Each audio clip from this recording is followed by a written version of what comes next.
श्रीसुब्रह्मण्यभुजङ्गं सदा बालरूपाभिवेक्नात्रिहन्त्री महदन्दिवक्त्राभिपञ्चास्यमान्या वितीन्द्रादिमृग्य गणेशाभिधामे विदत्तां श्रियं काव्यकल्याणमूर्तिः।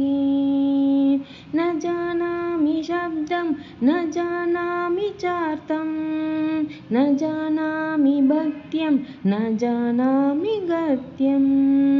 चित्तैकाशटास्य हृदि द्योतते मे मुहानिच्चरन्ते किरच्चापि चित्रम् मयूराधिरूढं महावाक्यगूढं मनोहारिदेहं मगर्चित्तगेहं महीदेवदेवं महावेदभावं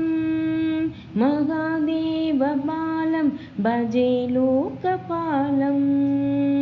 यदा सन्निधानं गदामानवामे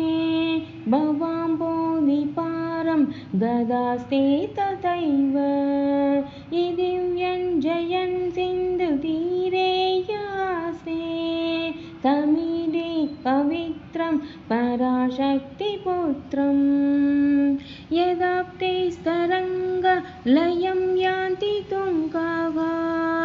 तदैव पदसन्निधौ सेवतां मे यदि वोर्भिवङ्गेर्ऋणां दर्शयन्तं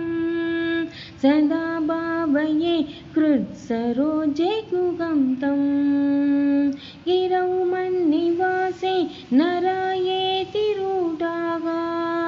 तदा पर्वते राजते तेति रूढाः